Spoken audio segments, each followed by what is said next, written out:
Good morning to all of you. Welcome to Legal Matters by Sai Babu Sankara.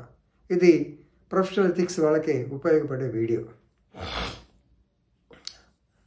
దీంట్లో main point ఏంటంటే bar council వారు enrolment టైంలో ఏమయ్యా నువ్వు క్లాసులకు వెళ్ళావా, అటెండెన్స్ షీట్ చూపించు, పర్మిషన్ చూపించు, ఇవన్నీ అడగవచ్చునా లేదా, ఇది మెయిన్ ప్రశ్న. ఎందుకు ఏంటనేది కేసులోకి వెళ్తే మీకు అర్థమవుతుంది. సో కేసు పేరు షెహలాన్ వర్సెస్ షెల్హాన్ అనుకుంటా. Shelhan versus bar council of Karnataka and BCI కూడా. So writ petition number 11,806/2020. So it was decided by Karnataka high court justice Ashok S Kinagi అని ఆయన డిసైడ్ చేశారు 29/1/2024 నాడు. సో ఈ కథ చెప్తే మీకు ఈజీగా అర్థమవుతుంది.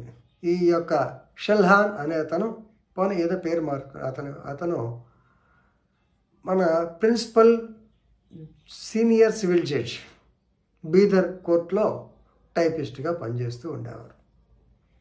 టైపిస్ట్కి మిగతా వాళ్ళంతా మీకు తెలిసే ఉంటుంది. చాలామంది లా ప్రొఫెషన్లో ఉన్నవాళ్ళు, కోర్టులో ఉన్నవాళ్ళు చాలామంది in service they will LLB చదువుతూ ఉంటారు. కోర్టు పర్మిషన్ ఇస్తుంది కూడా. అలాగే ఈయనకి లా ఎల్ఎల్బి చదవాలని అనిపించింది.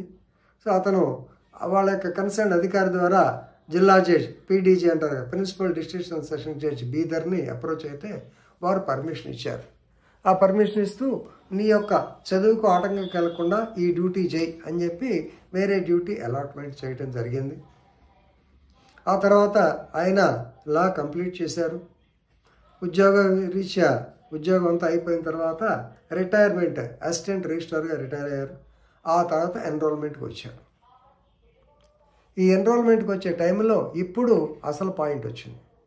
బార్ కౌన్సిల్ వాళ్ళు ఏమయ్యా నువ్వు కోర్టు గుమస్తా కదా, కాలేజీకి వెళ్ళావా, అటెండెన్స్ ఉందా, అలాగే పర్మిషన్ తీసుకున్నావా, కాగితాలు ఉన్నాయా అని ఎన్రోల్మెంట్ ఆపారు.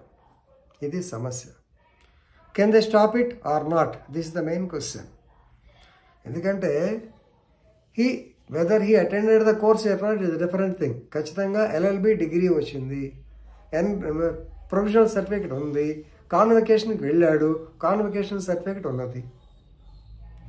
మరి బార్ కౌన్సిల్కి నువ్వు అటెండ్ అయ్యావా, పర్సంటేజ్ ఎంత, ఇది ఎవరు చూడాలి? ఎగ్జామినేషన్ అయ్యేటప్పుడే అటెండెన్స్ లేనిదే 75% అటెండెన్స్ లేనిదే వాళ్ళు అసలు ఎగ్జామినేషన్కి అటెండ్ కానివారు. ఎగ్జామినేషన్కి అటెండ్ అయ్యాడు, కాన్వకేషన్ కట్టుకున్నాడు, 500 కట్టుకున్నాడు, వేరే సంగతి. బట్ ఈ అటెండెడ్ ది ఎగ్జామినేషన్, ఈ పాస్డ్ ది ఎగ్జామినేషన్. ఇప్పుడు ఈ డౌట్ ఎందుకు వచ్చింది? రెండవది, నువ్వు లా పర్మిషన్ తీసుకుని చదివావా లేదా? ఓకే, ఇది జెన్యున్ క్వశ్చన్, తప్పేం లేదు. సో వీటికి ఆన్సర్ చెప్పాలి అంటే 20 ఏళ్ల తర్వాత వచ్చి చెప్పమంటే అయ్యే పనేనా? అటెండెన్స్ కాగితాలు ఉంటాయా, ఈ కాగితాలు ఉంటాయా లేదా, దీని మీద సమస్య రిట్ పిటిషన్ వేశాడు. It is impossible for the plaintiff, that is the petitioner, to get the so-called attendance register. Shortage of attendance, clearing of internals, ఇంకో పాట internals రాసావా and the like so many questions అడిగారు. So అతను ఈ యొక్క documents మాకు అనుమానం వచ్చింది. Bar council of state and bar council of ఇండియాని కూడా పార్టీ చేశారు. బార్ కౌన్సిల్ వాళ్ళు ఏమంటారు, అవండి మాకు అనుమానం వచ్చింది, ఇతను కాలేజీకి వెళ్లకుండా డిగ్రీ తెచ్చుకున్నాడేమో, పర్మిషన్ లేకుండా డిగ్రీ తెచ్చుకున్నాడేమో. Is it possible? ఎస్, 100%. కొంతమంది సాఫ్ట్వేర్ ఇంజనీర్లు ఉంటారు, వాళ్ళు లా చదువుతూ ఉంటారు, అక్కడేమో సాఫ్ట్వేర్ ఉద్యోగం చేస్తే ఇక్కడ లా చదువుతారు. అలాగే కోర్టులో గుమస్తాగా పనిచేస్తుంటారు, వ్యవస్థను మేనేజ్ చేసి డిగ్రీ చదివే వాళ్ళు కూడా ఉండొచ్చు. పాతకాలంలో అంటే 2000 సంవత్సరాల దానికన్నా ముందు ఈవినింగ్ కాలేజెస్ ఉండే, అప్పుడు ఎవరు మాట్లాడడానికి ఉండేది కాదు. ఇప్పుడు అవి లేవు కాబట్టి ఈ క్వశ్చన్ వచ్చింది. రైట్. సో ఇక మ్యాటర్ హైకోర్టు మీదకి వచ్చినప్పుడు హైకోర్టు వారు బ్రహ్మాండం చెప్పారు. When university has issued the provisional degree there is presumption of eligibility. Presumption shall presume. Of course, they don't say that it is conclusive proof, but shall presume. When the university has given a certificate, you shall presume that he passed the examination. Of course, ఈ విషయం court కానీ లేదా hire అథారిటీకి doubt వచ్చి ఇక్కడ వచ్చాడా లేదా అని అడిగితే yes, he has to answer. But ఎన్రోల్మెంట్కి ఇవన్నీ ఎందుకండి? డిగ్రీ ఉందా లేదా, మోర్ దాన్ 21 years ఏజ్ ఉందా లేదా, డిగ్రీ తర్వాత అఫిషియల్ ఈ డిగ్రీ లాఫుల్ డిగ్రీయా అన్లాఫుల్ డిగ్రీయా, సిటిజనా కాదా, డిగ్రీ ఎన్రోల్మెంట్ ఫీజు దాన్ని కూడా ఇప్పుడు భయంకరంగా వసూలు చేస్తున్నారు. 10,000 అది కట్టాడా లేదా, అవి చూస్తే చాలు కదా, నీకెందుకే ఈ పెద్దలాటకం అని చెప్పి. So of course, if the higher authority of the court asks, he has to submit all the records. But BCI observations are not correct.